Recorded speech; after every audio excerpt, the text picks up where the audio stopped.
Assalamualaikum warahmatullahi wabarakatuh. Salam sejahtera untuk Bapak Ibu guru hebat di seluruh Indonesia. Semoga kita semua senantiasa dalam lindungan Allah Subhanahu wa taala.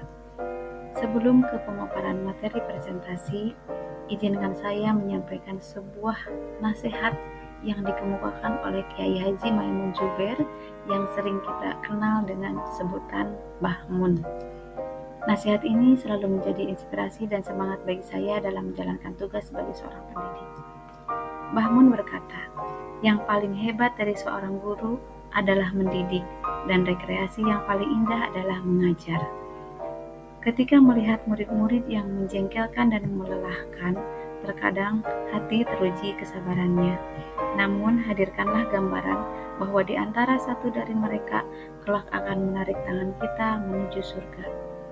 Nasihat inilah yang menjadikan saya tetap optimis dan berpikir positif terhadap anak-anak didik saya. Bagaimanapun karakternya, mereka tetap mempunyai hak untuk mendapatkan pendidikan dan pengajaran yang layak dan baik dari gurunya. Karena kita tidak pernah tahu anak mana dan dengan karakter apa yang akan menarik kita ke surganya Allah kelak. Bismillahirrahmanirrahim. Aksi nyata topik 1, Merdeka Belajar. Menyebarkan pemahaman Merdeka Belajar oleh saya, Aniyah Juwariah SPDI dari SMPN 1 Selau. Mengutip apa yang disampaikan oleh Ki Hajar Dewantara, pendidikan adalah menuntun segala kekuatan kodrat yang ada pada anak-anak agar mereka dapat mencapai keselamatan dan kebahagiaan yang setinggi-tingginya, baik sebagai manusia maupun sebagai anggota masyarakat. Topik Merdeka Belajar terdiri dari 1. Memahami gagasan dan prinsip pendidikan berdasarkan pemikiran Ki Hajar Dewantara. 2. Pemahaman untuk memfasilitasi murid agar tumbuh sesuai kodratnya. 3. Penerapan pembelajaran yang memerdekakan peserta didik. Merdeka Belajar terdiri dari 5 modul.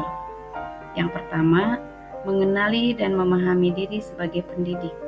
Kedua, mendidik dan mengajar. Ketiga, mendampingi murid dengan utuh dan menyeluruh. Keempat, mendidik dan melatih kecerdasan budi pekerti. Dan yang kelima, pendidikan yang mengantarkan pada keselamatan dan kebahagiaan. Mengenali dan memahami diri sebagai pendidik. Sebagai seorang pendidik, sudah seharusnya kita mampu memahami karakteristik dan kebutuhan peserta didik. Namun, hal yang paling penting dan sangat mendasar adalah harus mampu mengenali dan memahami diri sendiri. Apa kekurangan dan kelebihan yang dimiliki, apa yang menjadi kekuatan dan kelemahan. Sehingga dengan identifikasi tersebut, seorang pendidik bisa menempatkan diri dan tindakan apa yang seharusnya diambil untuk dapat meminimalisir kelemahannya dan mengoptimalkan kelebihannya. Mendidik dan mengajar. Pengajaran adalah suatu cara menyampaikan ilmu atau manfaat bagi hidup anak-anak secara lahir maupun batin. Maka, pengajaran merupakan salah satu bagian dari pendidikan, sama halnya dengan mengajar yang merupakan salah satu bagian dari mendidik. Pendidikan merupakan tempat menaburkan benih-benih kebudayaan yang hidup dalam masyarakat, sekaligus sebagai instrumen tumbuhnya unsur peradaban. Menurut Ki Hajar Dewantara, pendidikan sebagai tuntunan, yaitu tuntunan dalam hidup atau tumbuhnya murid.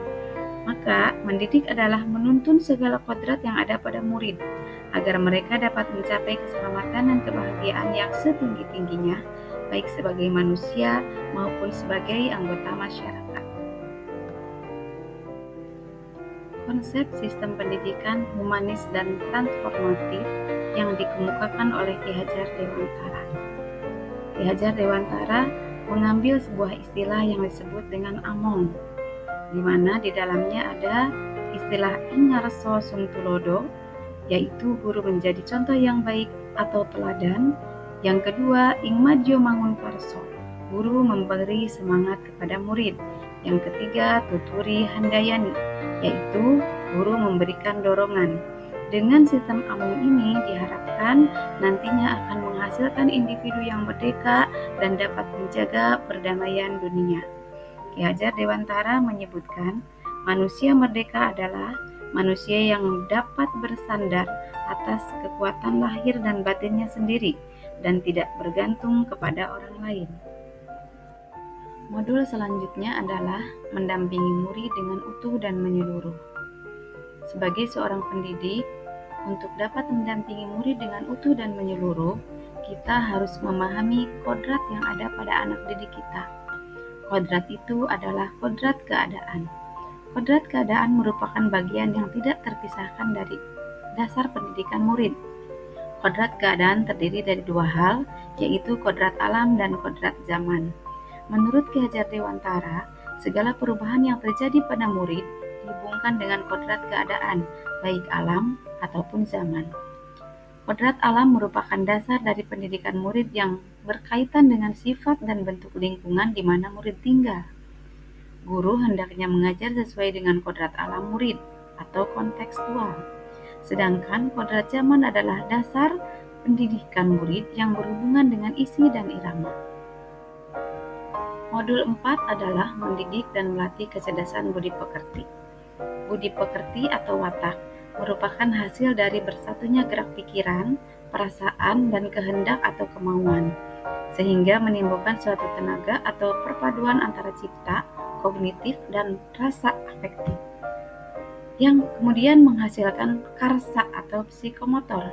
Menurut Ki Hajar Dewantara, budi pekerti atau watak merupakan kodrat setiap manusia, sehingga kita sebagai pendidik perlu memahami kodrat itu dan dapat mendampingi tumbuhnya kecakapan budi pekerti murid dalam kegiatan-kegiatan pembelajaran yang dialami.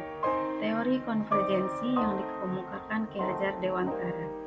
Teori konvergensi didasarkan pada dua teori utama, yaitu satu, teori tabula rasa yang beranggapan bahwa kodrat anak ibarat kertas kosong yang dapat diisi dan ditulis oleh pendidik dengan pengetahuan dan wawasan yang diinginkan pendidik. Dua, teori negatif yang menganggap bahwa kodrat anak ibarat kertas yang sudah terisi penuh dengan berbagai macam coretan dan tulisan.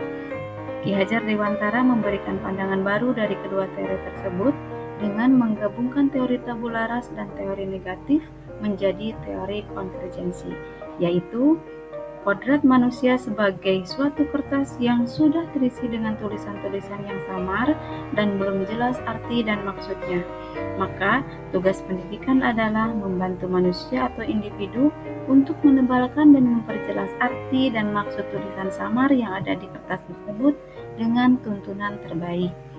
Melalui proses pendidikan kecakapan budi pekerti, murid bertumbuh dan berkembang, sehingga mampu mengendalikan tabiat asli dan watak biologis akan semakin tersamarkan dan menebalkan watak-watak baik murid yang akan mewujudkan kepribadian dan budi pekerti yang baik.